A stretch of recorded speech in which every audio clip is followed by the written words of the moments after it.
Yeah, under Di Matteo, they've only had one defeat out of the last 16 games. And what he's done is he's done a brilliant job at just galvanising the senior players, because Villas-Boas obviously ostracised them. He realises he's the interim manager, so he doesn't want any consternation in the camp, so he's just given them their power back. And it just shows you, people tell me that there's no such thing as player power. Yeah. Trust me, there is, because Chelsea is the prime example. Because the way that the players have played under him, the Drogbas, the Lampards have come back to form, it's no coincidence, because they thought they were out the door under Villas-Boas. But I think it's paper over the cracks, because at the end of the season, Chelsea is just going to be in the same position what they were at the beginning of this season. Yes. But they might have an FA Cup in the trophy cabinet, and they might have a Champions League. Yeah, they might. But I mean, if it's papering over the cracks, it's a pretty good papering job, if you don't mind me saying. I mean, you know, I know what you mean about papering over the cracks, but some people would paper over the cracks and the cracks would still be obvious. He's put a new dynamic, a new energy into Chelsea, which, you know, looks from where I'm standing that it couldn't be long-term, but certainly very, very effective short-term. Yeah, that's what and might get them results. That was what I was saying, papering over the cracks long-term, because their problems are still there. Yeah. What he's proved is that if you don't have the players with you, you can be the best coach, the best manager in the world, you've got no chance. Yeah, so he just brought them all back into the fold. I mean, is that absolutely right? So what you're saying is that, you know, AVB, Andre Villas-Boas, he comes out as a young man, he decides to go one of two ways, either, you know, embrace the older and take advice from them, or, no, I'm in charge now, you will do as I tell you. And so the expression losing the dressing room, he completely lost it. But are professional footballers not culpable of treachery if just because they don't like the new boss, they decide to withdraw about 10 or 15% of the effort they put into their play? Yeah, but that's down to the manager. The manager is his job. It's down to the individual footballer. The reason that managers at football clubs is because they've got to get performances out the players that are employed by the football clubs. So if he doesn't get the performances, it's totally down to the manager. The players have a duty to themselves to give 100% at all times.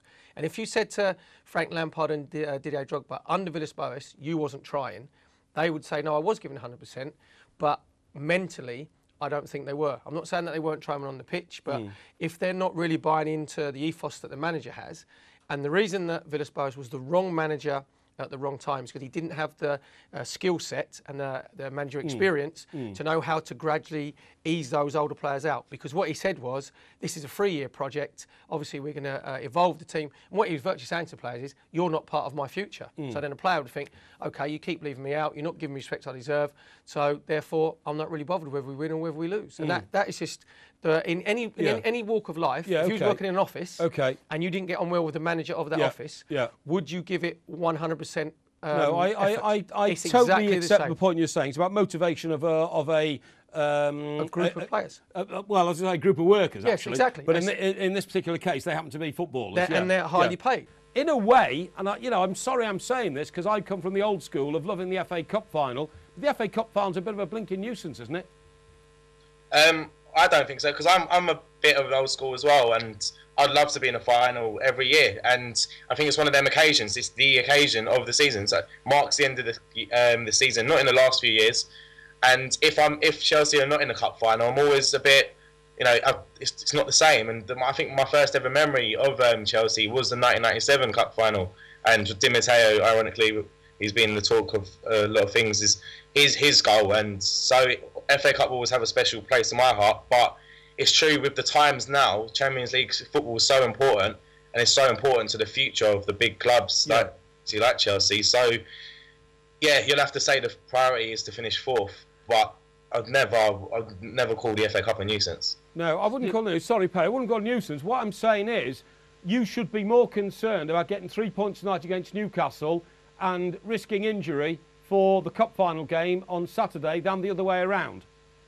Yeah, well, like I said, I think with the times these days and how much money there is involved with getting into the Champions League and tempting players and attracting, you know, the big players and moving forwards, yeah, I think the priority would be to finish 4th. But, you know, the players would want to go out and win the FA Cup as well, and they'll be putting as much as into tonight than they will be on Saturday as well. So we've done it. I didn't expect to do the 4 games we had on the bounce every 3 days and come out on top of the last 4 games. And we'll have to do it again, because we've got, you know, Newcastle tonight, we've got Liverpool over 3 days, twice over 3 days as well. Yeah. And then Champions League final on the horizon. So, Greg, what do you think Di Matteo's priority is going to be? Because I know that obviously he's been instructed by Ron Goulet and Abramovich, but him as a manager, on his CV, the FA Cup still looks pretty good. Because I don't think he's going to get the Chelsea job on a permanent basis. But so, do you think his priority will be strong team tonight,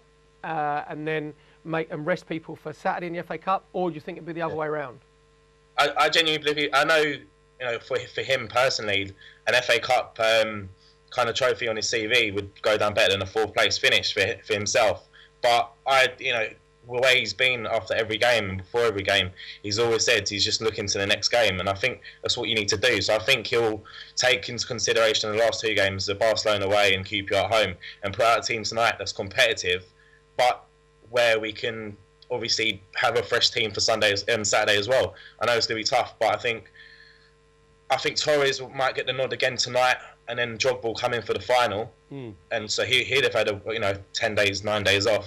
So I think he's going to keep. I just think he's going to go one day at a time and just try and win each game with a competitive team, and we've got a good squad, so hopefully we can do that. Stay ahead of the game with Sports Tonight Live. Don't miss a thing. Subscribe to our YouTube channel. Search for Sports Tonight Live on Facebook and like our fan page. Follow Sports Tonight TV on Twitter and tweet us your thoughts and opinions. Sports Tonight Live, it's the platform for the fans.